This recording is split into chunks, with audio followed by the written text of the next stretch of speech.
Bonjour et bienvenue dans Digital Event, le MAG, l'émission qui vous informe de l'actualité de l'événementiel virtuel. Ce n'est plus un secret pour vous, pour qu'un événement en ligne soit réussi, il faut une qualité optimale, digne des plus grands plateaux de télévision. C'est pour cela qu'aujourd'hui, nos experts vous donneront toutes les clés et tous les conseils pour réussir vos événements dans un studio de télé et faire de ces événements de véritables émissions. Aujourd'hui, j'ai le plaisir d'accueillir avec moi sur le plateau Léa Zillweger, notre experte en événementiel. Bonjour Léa. Bonjour Déborah. Et Alexis Gargani, notre expert en digital. Bonjour Alexis. Bonjour Déborah. Nous avons également en duplex avec nous Caroline Renard de l'Union nationale des géomètres experts. Bonjour Caroline. Bonjour Déborah. Et nous avons également Géraldine Prost de Lamartine Conseil en duplex avec nous. Bonjour Géraldine. Oui, bonjour Déborah, bonjour à tous. Bienvenue à tous sur notre Webition Digital Event, le MAG. Léa, comment on vient à organiser un événement dans un studio de télévision ? Alors, cela peut venir d'une demande d'un client ou d'un conseil du chef de projet qui suit et organise l'événement. Les clients ont vraiment besoin de renouer avec le présentiel et le fait d'organiser un événement dans un studio télé permet vraiment de s'en rapprocher en réunissant les intervenants et forcément en respectant les distances de sécurité. Très bien. Et dans ce cas, quelles sont les étapes de la mise en place d'un tel événement ? Alors, première étape, le choix du studio. Vraiment en fonction du lieu géographique, de la configuration et de la capacité d'accueil. On prépare le contenu qui va parler, à quel moment, les jingles visuels. Il y a aussi le filage à faire. Il est important vraiment de minuter l'événement avec le nom des intervenants et les différentes parties. C'est vraiment un document qui est très important parce que la régie va s'en servir pour mettre en place tout le déroulé du jour J. On prépare également le studio, donc les réglages de son, de lumière et la répétition dans la mesure du possible. Il y a de nombreux intervenants qui n'ont pas l'habitude de se retrouver en face cam. Il est donc important de pouvoir répéter avant le jour J et ensuite le live. Et quel est le véritable plus d'un événement dans un studio ? Alors le plus, c'est vraiment la qualité d'image, la gestion du temps et effectivement, cela apporte une autre dynamique vraiment dans l'ère de la digitalisation. Très bien. Merci beaucoup Léa donc pour cette intervention. Passons maintenant au témoignage de nos invités. Caroline, vos rencontres nationales 2021 ont été enregistrées et diffusées en live depuis un studio de télévision. Pouvez-vous donc nous présenter votre événement ? Oui, bien sûr, avec plaisir. Alors, nous, on est l'Union nationale des géomètres experts, donc on est un syndicat qui représente la profession des géomètres experts et on organise chaque année notre assemblée statutaire qu'on appelle en fait les rencontres nationales de l'UNGE. Comme cette année, on n'a pas pu le faire en présentiel, on a décidé en plus d'ajouter un autre format qui était le format table ronde. Donc sur une après-midi, on a fait à la fois notre assemblée statutaire avec les classiques, rapport moral, financier, rapport d'activité, les votes, avec notre bureau national composé de 5 personnes en plateau. Et après, on a enchaîné avec une table ronde ouverte au grand public sur le sujet de l'immobilier d'après, une révolution. Et pourquoi avoir fait le choix donc d'un studio de télévision ? Que vous a apporté ce format ? Eh bien, comme je le disais juste avant, on n'a pas vraiment eu le choix avec cette crise sanitaire de pouvoir le faire en présentiel comme on a l'habitude au sein de ce syndicat. Donc, on s'est redirigé vers un format qu'on souhaitait en fait clair, concis, mais surtout très pro. Donc, on avait à travers ce format, à la fois besoin de remplir nos obligations de vote, nos obligations statutaires, mais surtout envie de donner du contenu, puisque notre profession est experte dans le milieu immobilier. Donc, ce qu'on peut tirer de ce format, en tout cas les nouveautés pour nous, c'est qu'on a concentré énormément de connexions. C'est assez inédit. D'habitude, on a 100 participants au sein de nos rencontres nationales en présentiel. Là, on avait quasiment 500 connectés à la table ronde. Donc, c'était plutôt pas mal et on se questionne même à l'avenir de proposer plus souvent ce format. Et d'ailleurs, nos territoires, nos régions prennent un peu le pas. Ont été séduits puisque on est en train d'organiser un format assez similaire dans la région Bretagne. C'est très bien Caroline, merci beaucoup. Super témoignage. Dernière petite question pour vous. Quel a été réellement donc, votre ressenti, ceux de vos intervenants donc, sur le plateau lors de cet événement ? Alors, par rapport à cet événement, alors mon ressenti derrière en bac, on va dire, de toute l'organisation, c'est que ce format demande quand même beaucoup de travail, autant que quand on fait de l'événementiel en physique. Mais en tout cas, on a plus la main sur les potentiels aléas, on va dire, puisque tout est calé, minuté. Donc, on a toujours peur du bug technique, mais au final, on a quand même plus la main. Et en plus, ce format-là nous permet d'avoir une très très belle matière pour communiquer par la suite sur cette table ronde, mais aussi sur l'AG.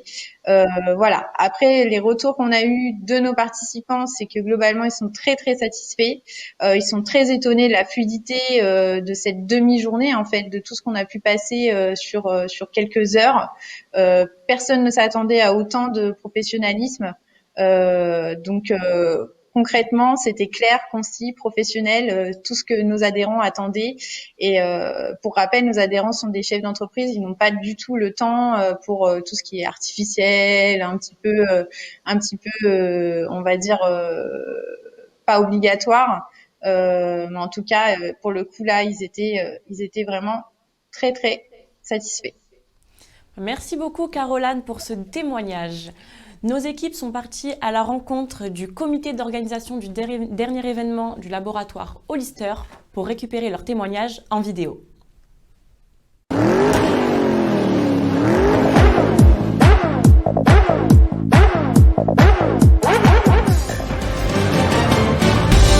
Bonjour, je suis ravi de vous retrouver aujourd'hui. Je suis Julien Clément, je travaille comme directeur marketing de la division soins de l'incontinence chez Hollister.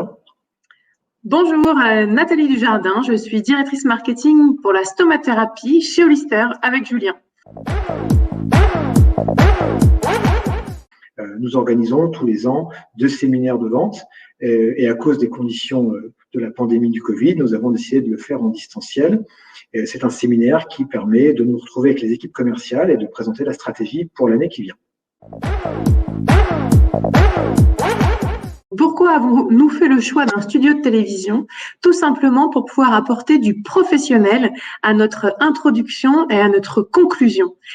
Qui n'a pas rêvé effectivement de pouvoir annoncer par un jingle son introduction, de pouvoir échanger avec les différents présentateurs de l'introduction et de la conclusion, tout en respectant bien sûr les conditions sanitaires.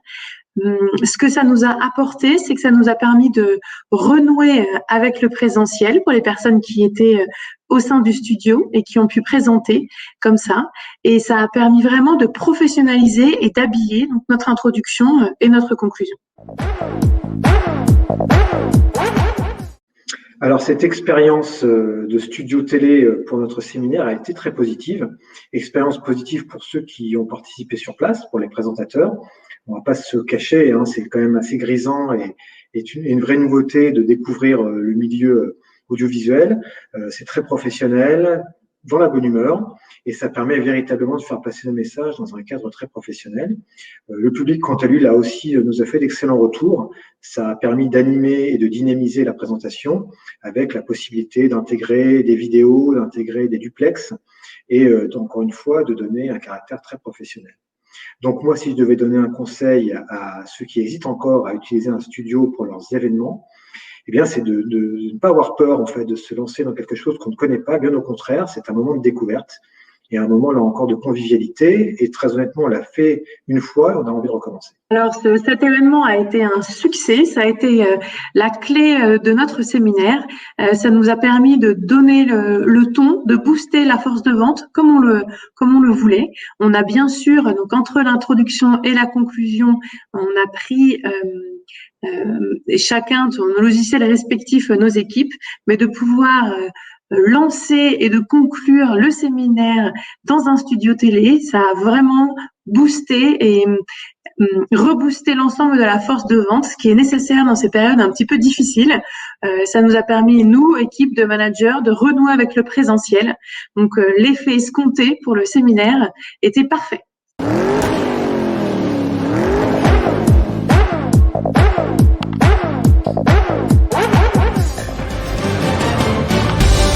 Merci beaucoup pour ce riche témoignage. Nous avons en duplex avec nous Géraldine, qui a également organisé un événement dans un studio, mais cette fois-ci dans une configuration différente, dans un studio en fond vert. Géraldine, pouvez-vous donc nous présenter votre événement, le webinaire Loi Finance ? Oui, merci pour votre invitation. Donc, je m'occupe de ce qui est communication, donc justement pour le cabinet de droit des affaires Lamartine Conseil, qui regroupe une centaine d'avocats donc sur Paris, Lyon et Aix-en-Provence. Notre cabinet est historiquement connu pour accompagner des PME et PMI, des fonds d'investissement et des entreprises de taille intermédiaire dans leurs opérations de fusion, acquisition et capital investissement. Mais nous avons d'autres spécialités comme la fiscalité. Et justement, cette équipe fiscale, en l'occurrence, présente chaque année les nouvelles lois de finances en lien avec le budget qui est voté chaque année par le gouvernement. Et elles ont des conséquences importantes sur la fiscalité des entreprises et des dirigeants de ces entreprises, si bien que chaque année, on essaye de présenter ces nouvelles lois de finances. Alors, c'était en présentiel jusqu'à présent, dans des hôtels que nous réservions, et la crise sanitaire oblige. Il nous a fallu trouver un moyen de transformer le format de ces conférences pour justement maintenir ces événements qui étaient plutôt attendus par notre auditoire, quoi, finalement. Voilà. Et pourquoi avoir fait le choix donc d'un studio en fond vert ? En fait, nous voulions garder un format qualitatif vis-à-vis de notre client. Nous voulions sortir des formats Zoom et Teams plutôt classiques, qui fonctionnent bien, peut-être un peu plus en interne, mais qui ont été utilisés, qui ont été beaucoup utilisés pendant le confinement et qui renvoient pas forcément à l'image que nous souhaitions. De plus, nous avions 6 intervenants basés sur nos différents sites. Nous avions un peu peur de ne pas avoir le même rendu qualitatif pour notre auditoire. Au final, les 6 intervenants souhaitaient tous être présents au jour J sur le plateau TV. Donc, ça a finalement tout changé. Mais voilà, on voulait vraiment un rendu qualitatif. C'est vrai que via le plateau télé, nous avons la possibilité de personnaliser notre événement avec un fond de scène, des kakémonos virtuels sur chaque côté du Palais des Congrès, comme vous avez pu le voir, avec un focus sur chaque intervenant à chaque fois qu'il avait la parole avec son nom. Voilà, donc c'était vraiment personnalisé, qualitatif. Ça nous a permis aussi de regrouper 3 événements en un, puisque nos animateurs ont finalement passé moins de temps sur nos différents sites à dupliquer l'événement sur Paris, Lyon et Aix, et l'audience de l'événement a été élargie. Et voilà, et grâce au plateau TV, on a pu bénéficier effectivement d'une infrastructure technologique et d'une diffusion professionnelle de très bonne qualité. Merci beaucoup Géraldine. Et pour finir, quel a été votre ressenti, ceux des intervenants donc présents sur le plateau et ceux des participants derrière leurs écrans ? Ok, donc sur le plan organisationnel, pour ma part, c'est vrai qu'avec l'équipe projet, tout s'est très bien passé. Les échanges étaient très fluides. Le chef de projet est vraiment très à l'écoute en amont, transmet bien toutes les informations nous concernant à l'équipe sur le plateau et en régie. Globalement, l'équipe est vraiment très professionnelle, rompue à l'exercice le jour J, pas de couac, un travail en commun et en confiance. Le jour J, l'équipe d'animateurs a été prise en charge, donc de la maquilleuse au plateau. Tout s'est fait vraiment dans la sérénité. Nos experts n'ayant plus qu'à se concentrer finalement sur leur prestation.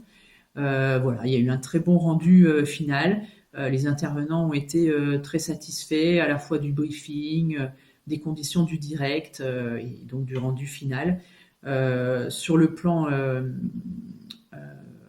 des clients, parce que ça c'était finalement le plus important pour nous. Il y a eu 150 personnes connectées en permanence avec des pics à certains moments. Et puis bon, je vous livre quelques verbatims de ces clients justement. Voilà, format très fluide, plus pro que Teams, bien structuré, une présentation fort bien faite dans un contexte mouvant. Voilà, webinaire très bien construit. Mes félicitations à l'équipe. Enfin voilà, donc beaucoup d'éloges. Et c'est vrai que le plateau télé a vraiment répondu à toutes nos attentes. Merci beaucoup Géraldine pour ce témoignage. Merci encore à tous donc de vos interventions. C'est l'heure de la chronique digitale présentée par Alexis, notre expert en la matière, où il vous livrera les clés du succès pour vos événements en studio.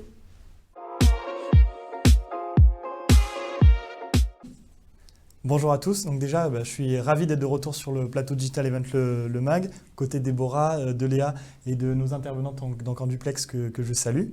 Alors aujourd'hui, je vais vous livrer des clés du succès. On va parler de 3 phases qui sont pour moi très importantes pour réaliser une émission de télé. La première, c'est le choix du staff, c'est comment s'entourer. On l'a entendu dans les différents témoignages, dans les différents échanges qu'on a pu avoir sur le plateau.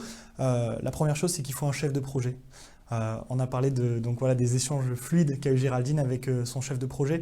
Ce chef de projet, il faut qu'il soit chevronné, il faut qu'il ait l'expérience de l'organisation d'émissions de télé pour pouvoir vraiment encadrer la préparation de votre événement.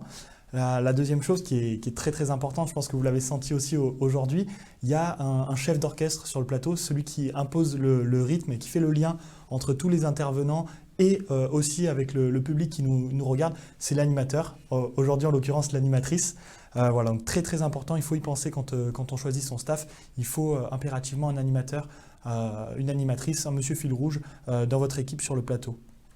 Troisième personne, très importante aussi, c'est un réalisateur. Il faut un réalisateur qui soit pédagogue et qui permette de mettre vos intervenants à l'aise face à la caméra. Nous, on a un très bon exemple aujourd'hui avec Tom qui nous accompagne en régie. Et bien sûr, ne pas oublier de réserver le maquillage. Donc le maquilleur, la maquilleuse, nous en l'occurrence on est accompagné aujourd'hui par Richard, que je profite pour saluer, qui va illuminer en fait le visage de vos intervenants et faire que voilà, vous allez avoir une image top. On parlait de Teams ou Zoom tout à l'heure. Là, on est carrément dans une autre dimension. La deuxième phase qui est très très importante dans la construction de votre émission de télé, c'est la préparation. Léa a mentionné un document qui s'appelle donc le filage, qui va donc minute par minute décrire un petit peu ce qui va se passer dans votre émission et qui va permettre à la régie de savoir à quel moment afficher tel ou tel visuel, passer tel ou tel jingle, faire apparaître les duplex comme on a pu le constater aujourd'hui. Et dans ce filage, il y a quelque chose qu'il ne faut pas oublier, c'est les illustrations des propos qui sont tenus sur le plateau. Donc moi je profite par exemple pour montrer un exemple d'illustration avec une photo donc d'une régie que j'ai pu visiter hier, c'est celle donc, du circuit du Castellet sur lequel on va faire une émission très, très prochainement. Voilà, donc pensez aux illustrations pour souligner le propos de vos intervenants.